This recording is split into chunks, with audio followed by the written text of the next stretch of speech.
very frequently people confuse humility with lowliness.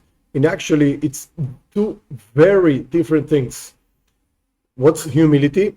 In order to explain this, in this week's reading, Parashat Behaalotcha means literally when you light up the candles of the candelabra, the Bnei, etc., etc. At the end of this week's reading, we find the story with three brothers, Miriam, Aaron, and Moshe. Moshe separated from his wife from the moment that God started talking to him, so to speak, giving the Torah and Mount Sinai, etc., etc. So Moshe said, look, God talks to me whenever he wants. I have to be pure the whole time. I cannot be with my wife. So he separated. When Miriam heard this, she commented to her brother Aaron, hey, what's with our brother Moshe? What's wrong with him? We are also prophets. Miriam was a prophetess, and Aaron was a prophet. And however, we did not separate from our wives, our husband, whatever. Why did Moshe, who's a prophet, separate from his wife? When Miriam said these words, God was not happy about this. And Moshe, when the Torah, so to speak, looks at Moshe, how does he react? The Torah says about Moshe, he was the most humble person in the world. He was not bothered by this commentary, even though Miriam, so to speak, quote unquote, had to pay for that. She got a disease called psoriasis. Everybody waited for her. Okay, that's the end of the reading. You can go and check yourself.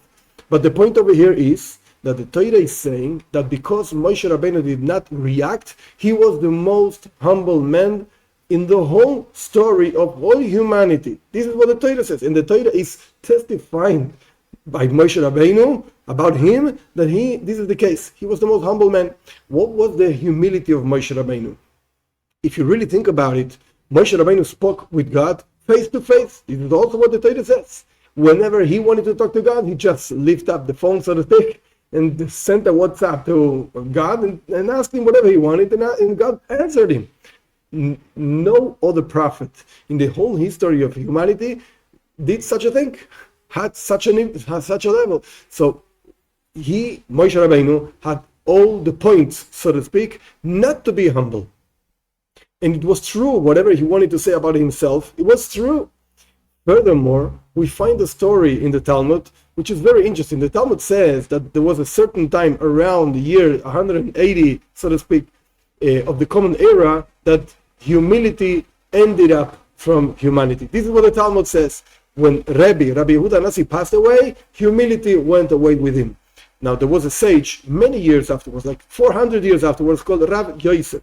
When Rav Yosef read this story about Rabbi Yehuda Nasi, that when he passed away, humility went up, he said, wait a second. Don't read like that, because I'm alive and I'm humble. So what does that mean? A person recognizes himself as humble, and that's a proof of humility? It's the other way around. So what's the humility of Moshe Rabbeinu? What's the humility of Rav Yosef? Actually, what does humility mean? The idea is like this. Our sages explain the following way. Humility doesn't mean that a person feels himself low, because actually Moshe Rabbeinu did not feel lowliness, and Rav Yosef also did not feel lowliness. It's not that you're low, I'm nothing, I'm nobody, I can't do anything. That's not humility, that's foolishness. Humility means that a person recognizes his real powers, so to speak, his real high level, but at the same time, he knows that every single thing that he really accomplished came from God. All your virtues, all your real good things that you have, you spoke to God and you're humble and this and that. This is because God gave you strength and you're using your strength properly. Okay, that's your good point, so to speak. But the point is that you recognize that every single thing you have came from God. And furthermore, if somebody else had the same powers you had given by God, they would have reached even further. That's humility. To recognize who you are, to recognize what God gave you, and to recognize that somebody else could have done a better job than you. Even though you did a great job, you spoke to God face to face, but somebody else could have done better. Actually, our sages say, what's a chosid? What's a real pious man? Not a person that recognizes how low I am, how nothing I am, how I can't do anything. No. A person that recognizes that, of course, you have to know what you have to improve, but you also recognize your virtues, the good things you have. That's a real person. May Hashem, may God give each one of us the possibility of recognizing our good points and the things we have to improve. And again, to recognize that somebody else with the same possibilities we were given by God would have reached even more. And this has to be like the motor, the engine to go even further in your personal development.